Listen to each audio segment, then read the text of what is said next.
Hello, I am Mudita, and welcome back to Satisfactory. Update 1.2 has brought some fantastic changes to the vehicle pathing. This means it's time to create some new road blueprints.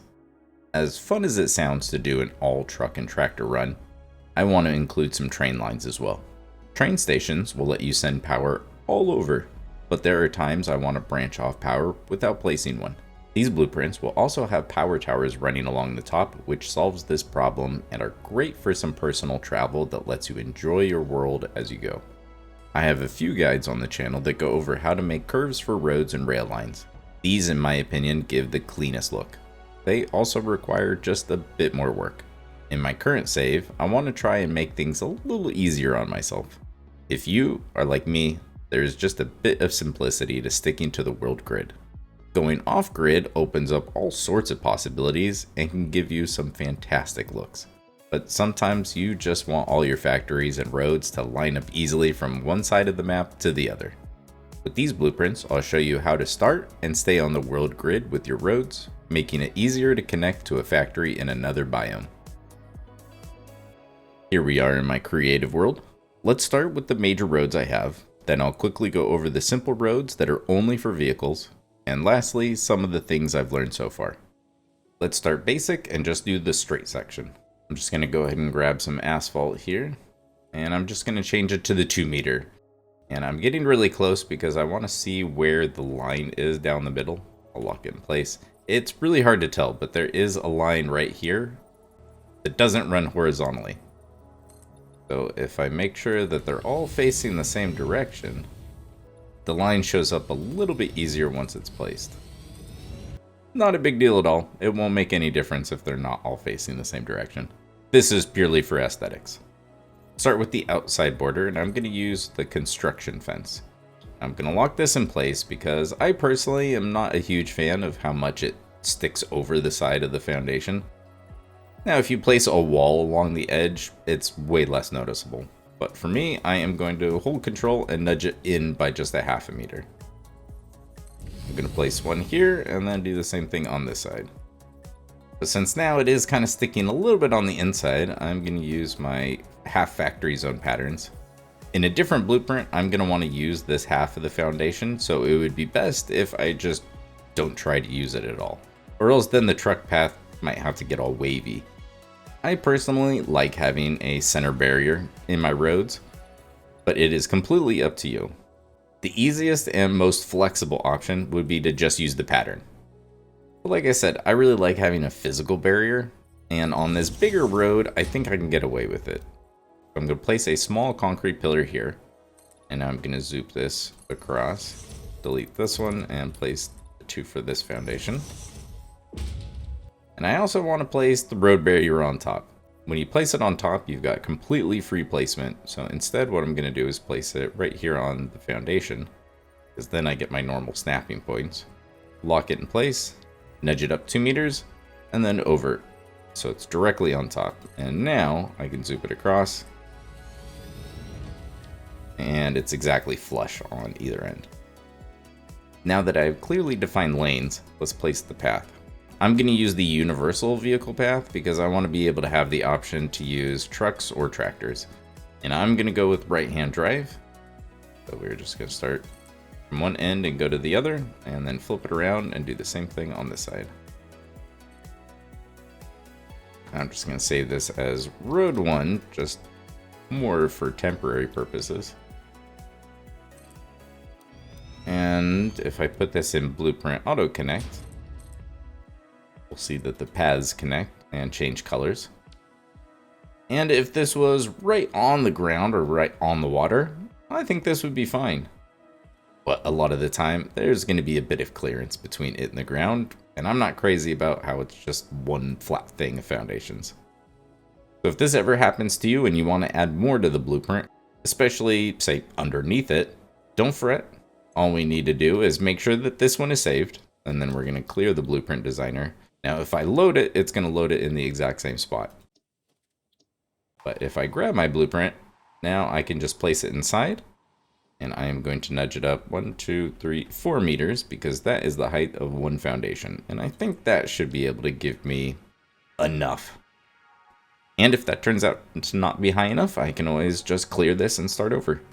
But the top section is all here, I got my paths and everything, and I like the way that this is. I just want to add a little bit more.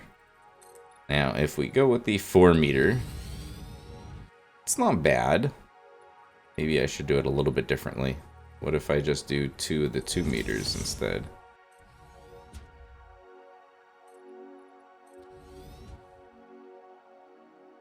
I think I like the 2 meters. It brings it in farther, and so it won't have as big of a flat section on the very bottom. Alright, so with ramps on both sides, now I just want to fill it in. So I'm going to take the 4 meter foundation and run that down the center. And you could fill in the whole thing, but it's actually just wasted material because you can't see it. I am just going to plug in the very ends here. And really, most of these roads should be blueprinted right next to each other, so you probably don't even need to place that. You could just leave it empty. But that feels weird, so I'm just going to plug that hole. And that is how I made my 5x5 road straight version 2 that I'm using in my current playthrough. Now what I'm going to do is just quickly edit this in a couple different ways to give me a couple variations. The majority of the blueprints I place are probably going to be this one, but the close second is going to be one that has the train supports. So what I'm going to do is delete the fences for all but the last foundation on either end. And we're going to switch to some grip metal just because I think that just fits with trains really well. Alright, so I think if we go up 2 foundations and then I switch to my inverted quarter pipe, I think I will have plenty of clearance. But we will double check in just a second. Grab a truck, and there's quite a bit of space. Even though it's a lot of space, I don't think I would really want to drop it down by 1 foundation, even though it would probably fit. Just because I can make it 1 lower, I don't think I should. And right on top, I'm just going to use a 1 meter foundation. And this right here is where the trains are going to run. I would like the trains and the truck paths to be just right in line with each other. And this should give me just enough clearance to add this little thing. But again, let's double check. Alright, no issue there. And this right here is the basis for my 5x5 road straight with train. The only other difference is I decided to add some windows. And I think I actually flipped all these around so they match a little bit better. So if you cut out the very middle one, and then just add frame windows to either side, kind of a makeshift window. Let me just place one of those down there for a second. Let me show you what this ring of outer corner extensions is for. Just gonna make another one of those. And then from there, grab one of the inverted outer corner quarter pipes. Definitely can't say that 10 times fast. And that right there is just big enough to fit a power tower. Obviously way too tall to be able to place inside the same blueprint, and so that's why it gets to be a second piece. And the reason this is here is to make placing that easier, because without it, the bounding box for the blueprint would be a little bit messed up because of the rail lines, and you'd have to nudge it down. But with that right there, now I can just scroll my scroll wheel and get the ladder on whichever side that I want. So my plan is you place one of those, and then in Blueprint Auto Connect, I can place 1. Let's get rid of these. 2. And this distance is about as far as you can get rail lines to stretch. So with Blueprint Auto Connect, I could connect it like this and the roads will connect. But let me show you a trick. If I want both the rail line and the roads to connect, take it out of nudge. I line it up with the other tower, click it once, and now the rail lines are connected. And now stretch it out to over here, and we'll see the linking symbol for these. I click it again, and now those are linked. And I click it one last time, and everything will auto-connect for me. And I just need to place one of those, and connect the power. Now I can go in a straight line. I'm going to grab my straight section again. And we can edit this so I can make a turn. The nice thing with doing a turn is I only have to make one of these. So we'll just do a right-hand turn from here, which means we are going to get rid of all of these fences. And they are going to get replaced on this side. I have to get rid of a few patterns here. All of those. We can erase that back to the halfway mark. Let's get rid of the padding.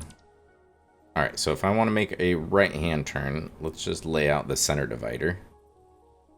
Would be the center of this foundation. So place my pillar there. Zoop these out.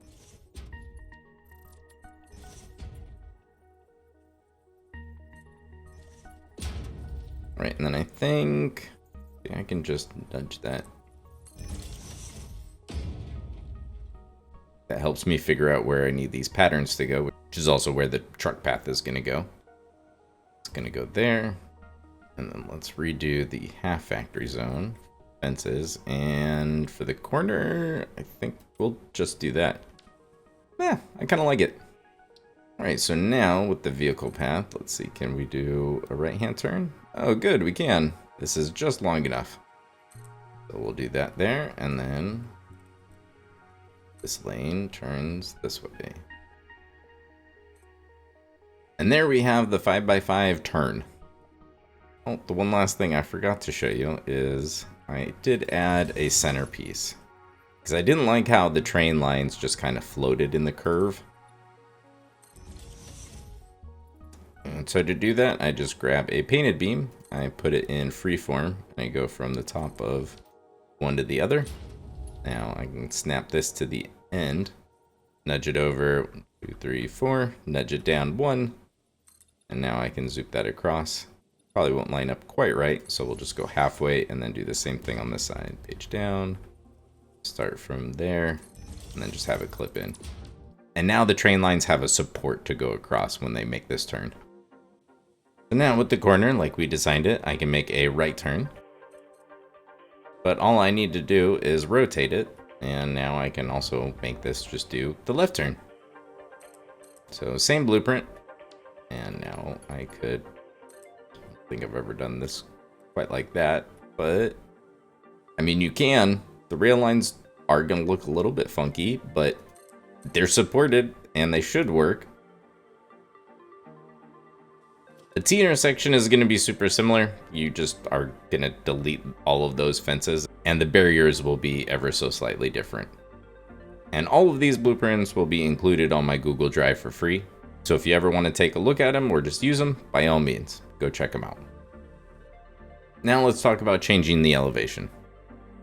So this right here, as silly as it looks, works fantastic for trucks. Trains, however, do not like this sharp of an angle. This is the equivalent of a 6-meter ramp. So if you want to do something like this, you need to use beams and pillars to make it. And if you want to see how to make that, I have a video on the channel about making custom ramps. For this, I'm going to be sticking with the 4-meter double ramp, which is the 2-meter ramp, just with the inverted also on there. So for some reason it's called a 4-meter ramp. The 8-meter double ramp is the equivalent of just the normal 4-meter ramp. Trains have no problem with this grade. Unfortunately, the construction fence, there is no diagonal. So I'm just going to go with the industrial railing. And I guess they are still somewhat bugged, because they won't show, but they will place. Gonna do the same thing and add my half factory zone. And by far the easiest thing to do would be to just use the pattern and leave it as is. The construction fences, the barriers, the road barrier, a lot of things don't really work on the ramps. But I can still get the pillar to go down the middle. So even though it's red, if I lock it in place, it'll let me place the beam right there on the edge. And in freeform, I want to place it right at the very edge of this, which is obviously going to be longer than 40 meters since we're on this ramp. So now I'm going to do the opposite. And now I can grab my concrete pillar. And this is where things get a little bit weird, and it took me forever to remember how I did this. So I page up just like those ones so that the whole pillar is above the road. And now when I nudge it, it'll nudge along the beam, but unfortunately, some of it is sticking ever so slightly outside the blueprint designer. But I really need it to come to the edge. But on this end, I've got the two different beams, right? Well, this one right here, if I lock it in place, is at the end of a beam that is exactly 40 meters. So I can nudge this all the way down, nudge it up, and now, for some reason, that will work. So now we can go, let's just go halfway. And on this one, because it's angled in, I don't have that same problem. So now I can just have them meet in the middle, but you know, let's just place those and then delete our beams because those really don't need to be there. And now I have my center divider. The road barriers still don't angle or anything. So what I did was just grab some of the small square signs and just place a couple of those, just to spice it up a little bit. So that gives the ramp, but if the ramp is long enough, then I'm going to need to have a train support section on it as well. So to get everything in the right spot, what I'm going to do is just grab a wall. It starts one foundation in, and we should go up 3 meters, and then 1 meter is how tall that is. So the rail line should be going to right there. We got to use the 4 meter double ramp again because I need it to be the same angle as those, which means I am going to cut down on the amount of headspace that the trucks have by just 1 meter. Because this is 1 meter thick, but this is 2 meters thick. And that is another reason why I wanted to give them plenty of room. Tiny bit less space, but it doesn't matter. And then we're going to do the same thing and lay the rail line. And for these, I'm going to have to make them too tall. 2 foundations tall, I guess. And that way, when I place one on there, it'll have enough clearance. If I only had the one because of the slope, I think the train might clip through the very top of it, and I'd like to avoid that. I can't really leave it floating though. And with foundations, there's not going to be anything that lets me do the inverted quarter pipe and a ramp. That would be a very specific piece. And I'm going to come down here and grab my crossbeam because I just really like these ones. Honestly, any of these will work. You could probably even make it look cool with the braided cable. But I'm going to go with the cross beams. And what I did was just go 2 meters from the foundation line on each side. So these are all going to be 4 meters spaced out. And that's not bad, but I think to give it just a little bit more support, let's just add some cross beams here. Alright, so with all of the beam connectors and the lights, this is what that piece ended up looking like. And just to make sure there's enough headroom for the train, I added a third for the rounded pieces in the middle. And then this right here is just if I need trucks to go somewhere. Using the 4 meter ramp or the 8 meter double ramp, only the trucks and tractors will be able to use this piece because I can't get train lines to match this grade. But I can see there being a time or two where this is going to be handy. Here is the T intersection. And then this chaotic piece is the 4-way intersection. It only looks this chaotic just because of all of the different paths. All you have to do is just pick one and then just remember you're going with right-hand drive. Right-hand drive to right-hand drive to each different path that you can go.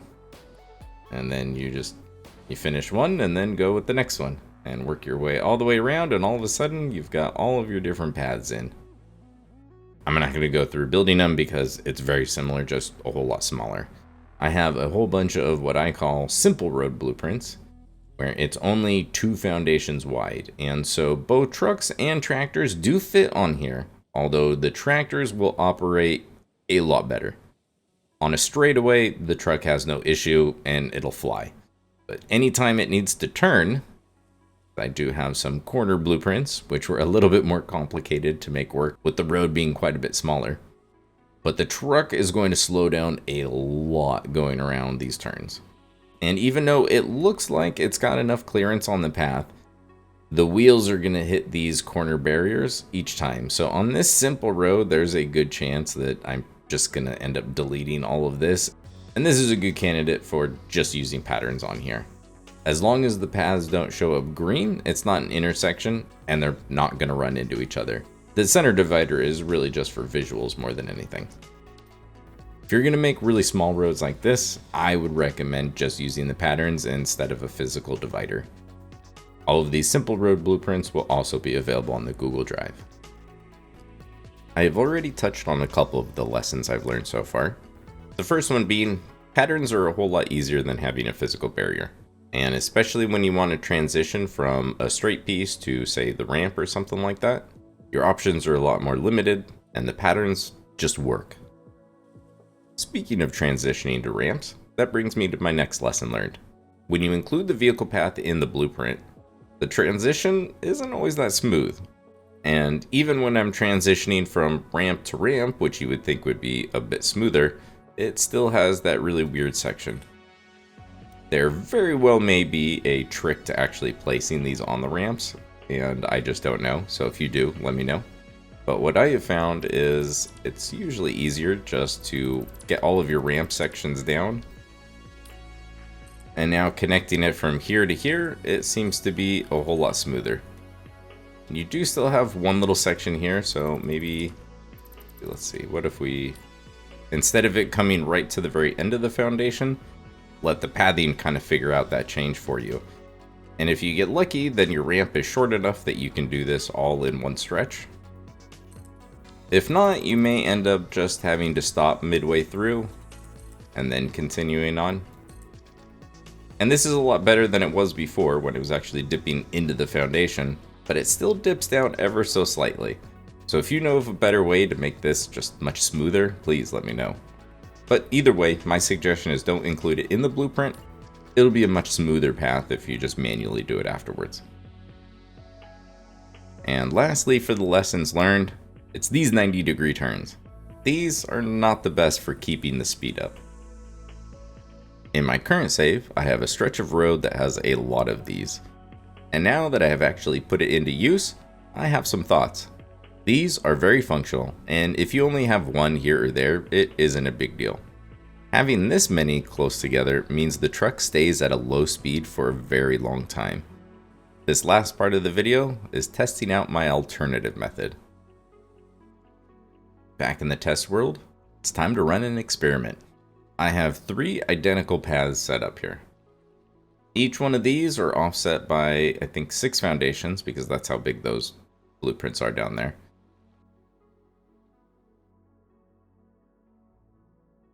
Each of the road sections is 10 blueprints, which is a 5x5, so 50 foundations.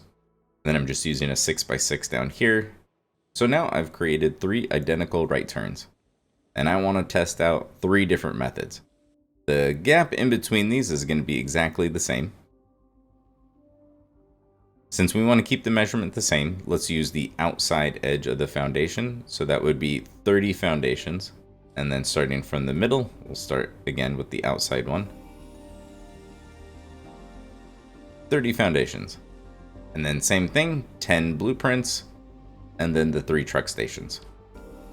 I'm going to build 3 different turns. The very outside one is just going to be a normal, just right angle. Just one 90-degree turn. This middle one is going to be the one where I test out what I just had. And something tells me it is going to be the worst one. So we're just going to alternate these back and forth. And they're probably not going to line up perfectly, so I'll have to figure out that very middle section. But since this should be a perfect 45-degree angle, it shouldn't be too hard to line those up. And then this last one is a new blueprint that I came up with after seeing just how hard of a time the trucks had with the 90-degree back and forth. And here they are. It ended up being pretty easy. I just needed to place 2 extra road sections on either of these sides, and then the final corner fit in there. I have a feeling this is definitely going to be the slowest path. But what I'm hoping is this new blueprint is the best one. And for this, I needed to move it down. And that's why there's that extra gap. But I kept all the spacing the same, so the layout and the distance for the test is still going to be identical between all 3. This is the new blueprint I came up with. My 5x5 road 45-degree right turn. Now with this, I do have to have a separate right and left turn. But let's see if it's even worth it. Just gonna throw a stack in there. I didn't feel like naming the trek paths, but since we're just going to 1 to 2 and back, I didn't think we really needed to.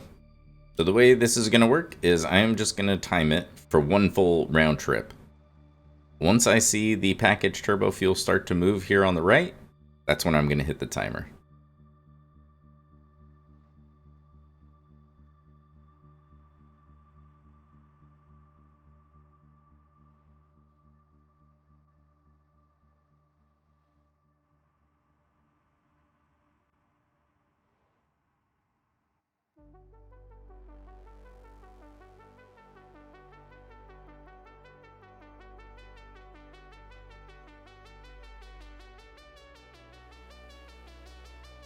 Test number 1 is done. So I have a rough estimate, but I'll put the real answer on the screen. That took about 3 minutes and 45 seconds. Now for trek number 2, which is most definitely going to take the longest.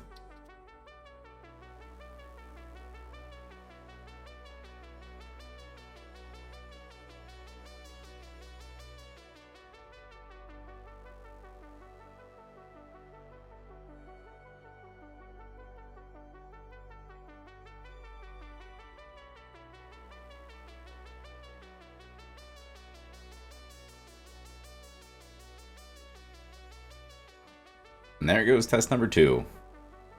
That took quite a bit longer. Over 5 minutes. Now, for what I'm hoping is the fastest trip around the track.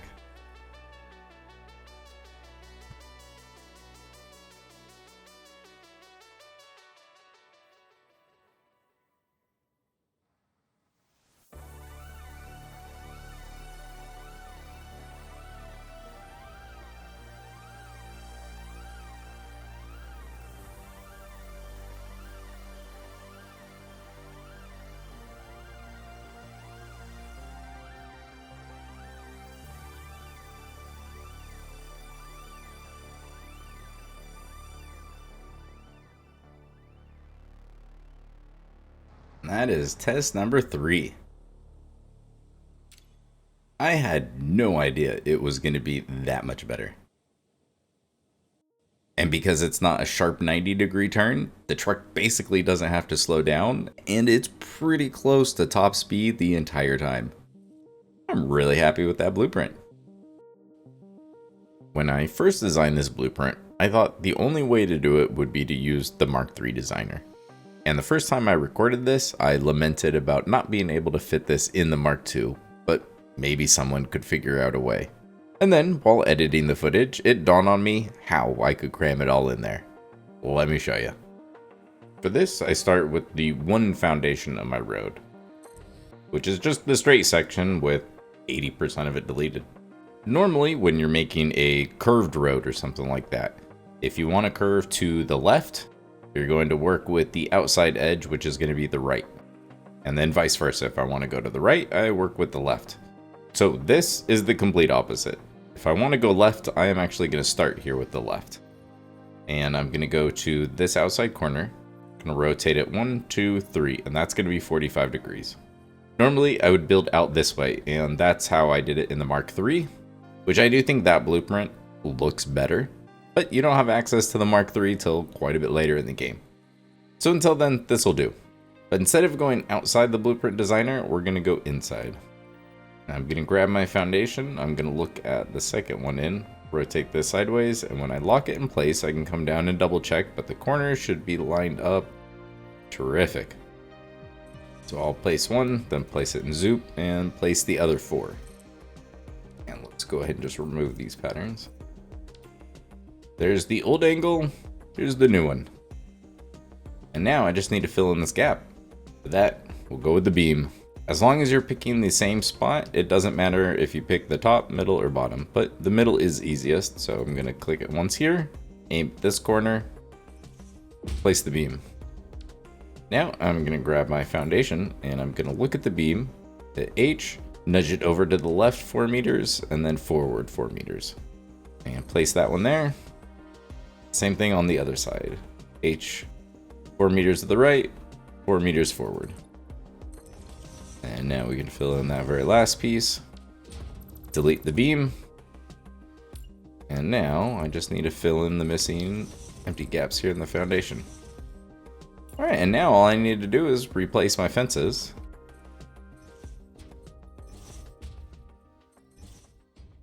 And now I have a 45-degree piece that actually fits inside the Mark II blueprinter. Now for this Z fighting, you're supposed to be able to just take a pillar and place it right in the middle. And then if you delete it and then look at the bottom, that's supposed to fix it. Oh, and hey look, it looks like it fixed it that time. I don't know how well that translates in the actual blueprint. Like, is it going to fix it for all of them going forward? I sure hope so. Alright, so last part.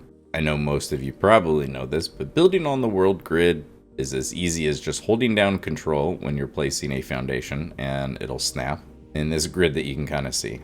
So once you build on the world grid and I build somewhere else, it can be all the way across the world. These foundations are going to line up. Now, they may be off vertically because of the elevation, but they're nice and flush, there's no clipping, and there's no gaps. So as long as you build something on the world grid, now I can just kind of point my blueprint to this, and now my road is also going to be on the world grid. I can go up and down, make right turns, and I'll still be on the world grid.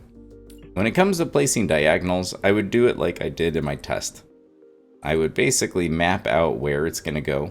So however many foundations, that was 20, so then I would go out one less, so that would be 10, and that would be 20. And then at the end of this is where I would attach a flat piece, or probably the train piece. Now that I have a right triangle, I can go ahead and place all of these pieces. I just need my 45-degree right turn on this side. H down into the right spot. There we go. And then we can come over to this side and place the 45 left turn. And if I put it in Blueprint, that's not going to work because it wants to snap to the other sides. It's going to keep it in the shape of a box and not recognize the diagonal really. But once we get one lined up and in place, now I can place it in Blueprint Auto Connect. Oh, well, it lines up perfectly. This is where the one foundation pieces come in pretty handy. But because you're working with the diagonal, it's rarely going to line up perfectly, and so somewhere you're going to have two of them overlap ever so slightly. But now we can test this side, and let's drag this all the way out to the ground, and let's double check. So if I hold control, here's the world grid, bring that over. I'm not sure where exactly, but I'm exactly a half a foundation off. 1, 2, 3, 4. Yep, exactly half a foundation. Not exactly sure how I managed that, but that is still much closer to being on the world grid than any of my other blueprints usually are. So with these blueprints, obviously the world grid is just easy, but really you could pick any angle and you'd be able to keep that same orientation wherever you go if you wanted. That is going to do it for this one. Thank you so much for being here. Seeing a lot of tractors, trucks, and trains running around your world makes it feel so much more alive than just a bunch of belts. I hope I've given you some tips that help, or inspiration for your own road blueprints. Remember Fixit's motto: we're here to construct, automate, explore, and exploit. Good luck, pioneers.